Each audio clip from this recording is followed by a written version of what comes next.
It was a quiet evening in a small diner on the outskirts of Vancouver, where rain tapped gently against the windows. The smell of fresh coffee and fries filled the air, mixing with the low hum of conversation and clinking cutlery. At a corner booth, a woman sat with her little girl. Her coat was worn, her hands fidgeted nervously, and her eyes, though tired, still held a trace of warmth as she watched her daughter draw on a napkin with a broken crayon. She had ordered the smallest meal on the menu, just one bowl of soup, and told the waitress they'd share it. The child, no more than 6, smiled brightly as her mother pushed the bowl toward her.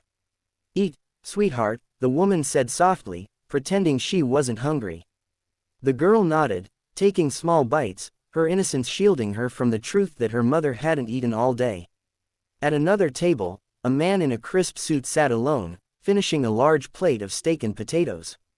He was the kind of man people noticed, clean-shaven, confident, someone who looked like life had always treated him well. But tonight, he noticed someone else. His eyes wandered to the corner booth where the woman sat. Something about her posture, the way she smiled for her child while hiding her exhaustion, made him pause. When the waitress brought his bill, the man glanced back one last time. He saw the woman stand, helping her daughter into a too-big coat. The mother took out a few crumpled bills and coins, counting quietly before setting them on the table. Her lips trembled for a moment before she whispered to her daughter, "Let's go." But just as they turned to leave, the little girl stopped. Her wide eyes were fixed on the man's plate, half a steak, untouched fries, and a slice of pie he hadn't even touched. She stared at it silently, her small fingers clutching her mother's coat. The mother followed her daughter's gaze and quickly whispered, "Don't look, honey." Her voice broke just a little as she took her hand and tried to walk faster. The man saw everything. That tiny moment, the girl's hungry stare, the mother's quiet shame, hit him like a wave. He remembered his own childhood, when his father lost his job and his mother pretended she'd already eaten just so he could have the last piece of bread. He swallowed hard and stood up. "Excuse me," he said gently as he approached them near the door. The mother froze, startled. "You forgot something," he added, holding out a small paper bag. She looked confused. "I didn't order," she began, but he interrupted softly, "You did now. Dinner's on me tonight." Tears welled up in her eyes. "I can't accept that," she whispered, her pride wrestling with her desperation. But the man smiled kindly. "It's already done. Please, just take it. Everyone deserves a warm meal."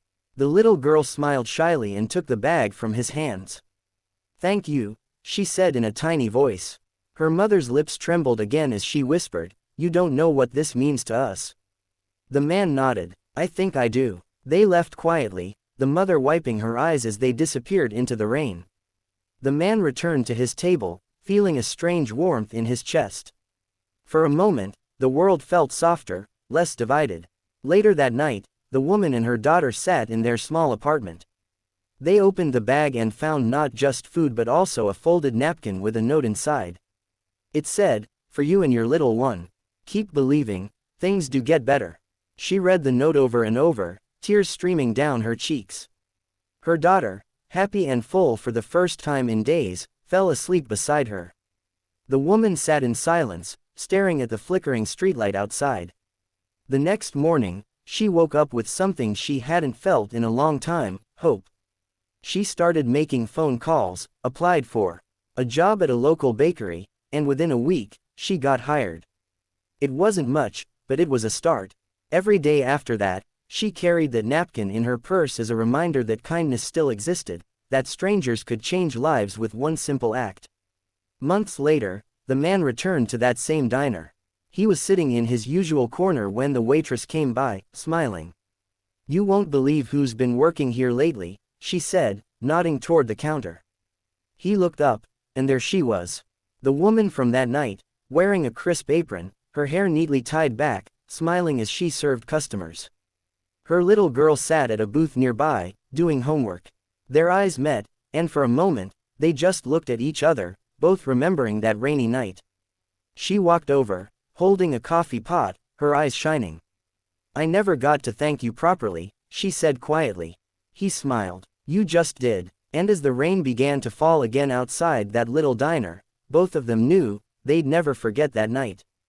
Because sometimes, it only takes one kind act to remind us all that even in a world that can be harsh and cold, humanity still glows warm. That night wasn't just about food, it was about hope. About the power of noticing. About how one small moment of compassion can rewrite someone's story forever.